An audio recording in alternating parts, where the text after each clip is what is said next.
Hello दोस्तों, नमस्कार। मैं पंकज टेके sir, founder of talent academy 01। स्वागत करता हूं आप सभी को टैलेंट एकेडमी 01 परिवार में। जैसे कि आप सभी को पता है कि टेक्नीशियन ग्रेड 1, टेक्नीशियन ग्रेड 3, इन सभी विद्यार्थियों का डॉक्यूमेंट्स वेरिफिकेशन और मेडिकल साथ साथ चल रहा है। तो इसी बीच बहुत सारे विद्यार्थी कमेंट किए थे कि सर एक एक जोन का सर ऐसा डाटा कोई है जो जिसमें कितने कैंडिडेट एब्सेंट हो रहे हैं, तो उसके हिसाब से थोड़ा वीडियो बना दीजिए, ताकि जो लोग वेटिंग का इंतज़ार कर रहे हैं उन लोगों को मौका मिल सकता है कि नहीं मिल सकता है। बहुत सारे प्रश्न थे पैनल लिस्ट के लेकर के, विद्यार्थी कमेंट किए थे कि सर पैनल लिस्ट कब तक आएगा, क्या उम्मीद है। तो पहला प्रश्न यही रहेगा कि एब्सेंट की संख्या बताएंगे इस वीडियो में। आरआरबी मुंबई जोन का ये वीडियो रहेगा। एब्सेंट की संख्या बताएंगे। दूसरा चीज़ आप सभी को पैनल लिस्ट की जानकारी देंगे, और तीसरा चीज़ कि वेटिंग लिस्ट के ऊपर हम बात करेंगे।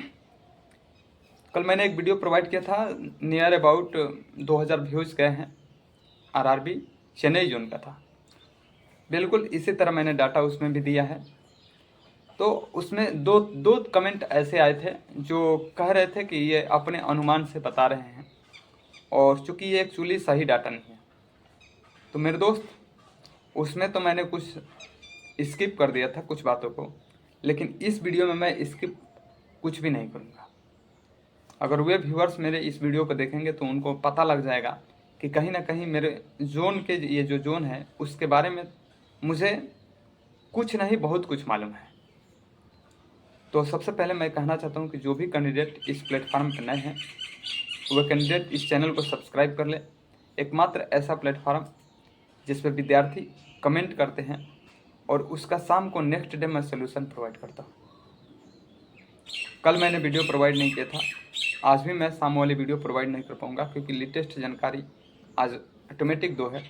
तो पहले ये और शाम वाली में शाम को देखेंगे। तो आइए मैं चर्चा करता हूँ। लेकिन जो लोग कैंडिडेट नए हैं वे सभी कैंडिडेट टेक्नीशियन वाले, चाहे एलपी वाले, रेलवे का जो भी तैयारी करते हैं, आप सभी लोग चैनल को सब्सक्राइब कर लीजिएगा, वीडियो को लाइक कीजिएगा, शेयर कीजिएगा, अच्छा लगे तब। देखिए मैं तो अब हम बात करते हैं। और एक बात, थोड़ा सा बगल में मंदिर है तो थोड़ा सा हर कीर्तन और कीर्तन का माहौल बन रहा है, तो थोड़ा सा आवाज़ में आएगी तो कमेंट निगेटिव मत कीजिएगा। देखिए मेरे दोस्त, आप सभी को पता है कि आरआरबी टेक्नीशियन वैकेंसी जो अभी फिलहाल में जो चल रही है, इसका प्रोसेस चल रहा है, जिसमें से 80% प्रोसेस कंप्लीट भी हो चुका है, 20% प्रोसेस बचा हुआ है। तो ये 24-25 की वैकेंसी था, 24 में आई थी, 25 में ये कंप्लीट होने जा रही है। निश्चित तौर पर जुलाई तक कंप्लीट हो जाएगी। अब इसमें विद्यार्थियों का मन में ये प्रश्न था कि सर कितने एब्सेंट कैंडिडेट हो रहे हैं, थोड़ा सा बता दीजिए। तो सबसे पहले मैं टेक्नीशियन ग्रेड 1 के ऊपर चर्चा करूंगा, इसके बाद से मैं टेक्नीशियन ग्रेड 3 के ऊपर चर्चा करूंगा।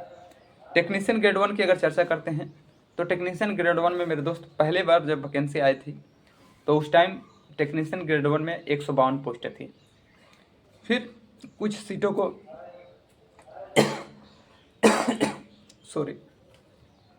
कुछ सीटों को बढ़ाया गया, लेकिन टेक्नीशियन ग्रेड 1 में न बढ़ा करके टेक्नीशियन ग्रेड 3 में बढ़ा गया।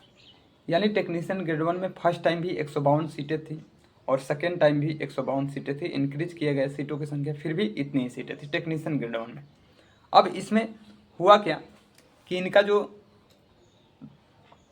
152 जो सीटें था उस पर पहले बार डीवी के लिए 50 कैंडिडेट बुलाए गए, दूसरी बार डीवी के लिए 50 कैंडिडेट बुलाए गए, और तीसरी बार डीवी के लिए 52 कैंडिडेट बुलाए गए।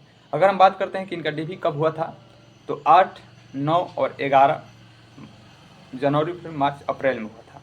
यानी अप्रैल में हुआ था, 8, 9 और 11 को हुआ था। जो विद्यार्थी टेक्नीशियन ग्रेड 1 मुंबई जोन के अपना डीवी दिए हैं उनको पता होगा कि 8, 9, 11 को ही मेरा डीवी था। अब इसमें जो कैंडिडेट हैं 152 है। तो अगर हम एब्सेंट की अगर बात करते हैं तो देखिए मेरे दोस्त, 3 टाइम में हुआ था, तो अगर मिनिमम अगर 4 कैंडिडेट अगर एब्सेंट हो रहे हैं तो 4 3 12 हो जाएंगे, क्योंकि 3 शिफ्ट में हुआ था, 8, 9 और 11 को, तो 4 3 12। लेकिन अगर हम मानते हैं कि 4 मिनिमम 4 कर रहे हैं तो यानी 12 कैंडिडेट तो है, उसमें कोई दो राय नहीं है। कहीं कहीं पे 48 सीटें थी, 56 सीटें थी। बात समझिएगा, चेन्नई जोन की बात कर रहे हैं। 56 सीटें ग्रेड 1 में थी, और वहाँ पर 9, रेलवे बोर्ड ने खुद ही बताया था कि वेटिंग लिस्ट 9 को दिया है। 9 ऑब्सेंट थे, रिजेक्ट थे, उस वजह से वो 9 कैंडिडेट को ऐसा बताया है।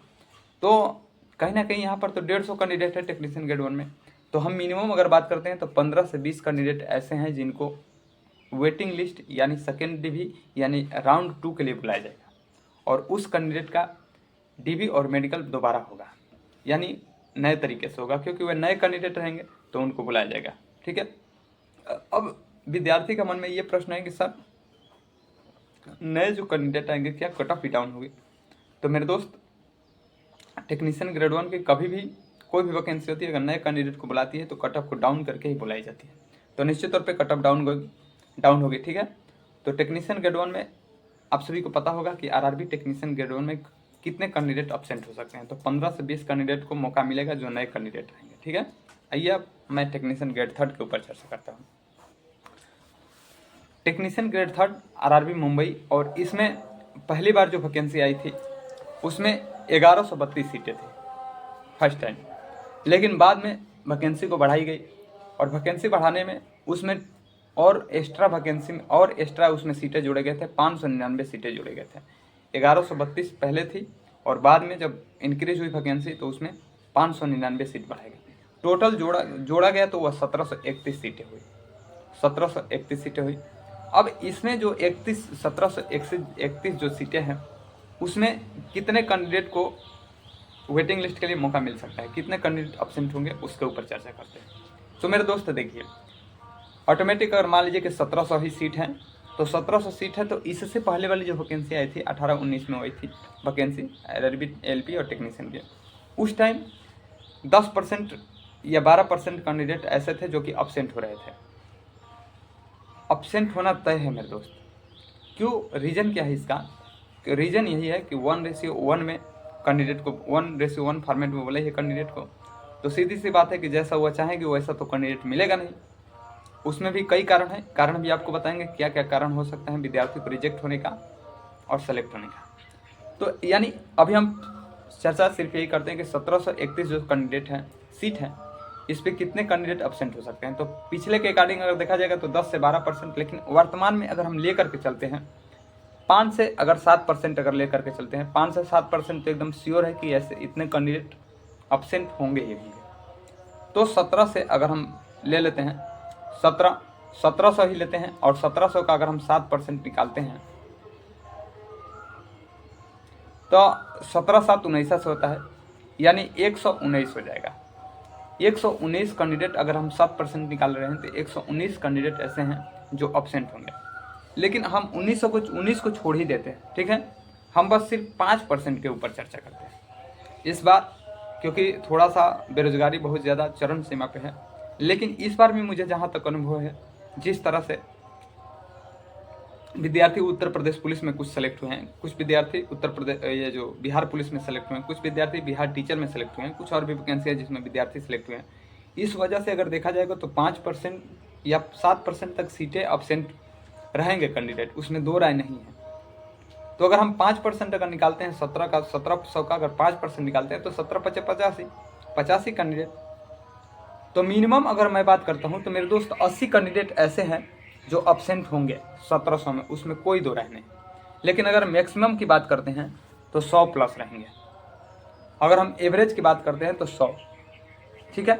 100 ऐसे कैंडिडेट हैं जो 1700 में 100 कैंडिडेट ऐसे हैं जिनका waiting list second DV list निकालनी पड़ेगी। अब रीजन समझ लेते कि किस वजह से सेकेंड डीवी निकालनी पड़ेगी। पहला बात कि कुछ कैंडिडेट ऐसे होंगे जो डीवी में रिजेक्ट हो जाएंगे, कुछ कैंडिडेट ऐसे होंगे जो मेडिकल में रिजेक्ट हो जाएंगे। सबका डीवी कागज वगज ठीक नहीं है, सबका मेडिकल से फिट नहीं है, क्योंकि उसको अच्छा स्टैंडर्ड भी विद्यार्थी का काम है। तीसरी बात तो कुछ ऐसे कैंडिडेट भी होंगे जिनका ज्वाइनिंग हो जाएगा कहीं टेक्नीशियन के सिलेक्शन से पहले, तो वो लोग उधर भी चले जाएंगे।